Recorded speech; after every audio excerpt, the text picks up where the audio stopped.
Hello everybody and welcome. In this video I will show you how to check battery level for the headphones JBL Live 660 NS on your Android device.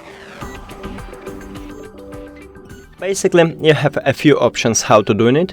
The first one is to use control panel. Right here we can see a battery level. The second one is to use Bluetooth, so go to settings, go to connected devices, and right here we can also see a battery level. And the last one is to use the JBL application, so click on it, then choose your device, and right here at the top we have a battery level.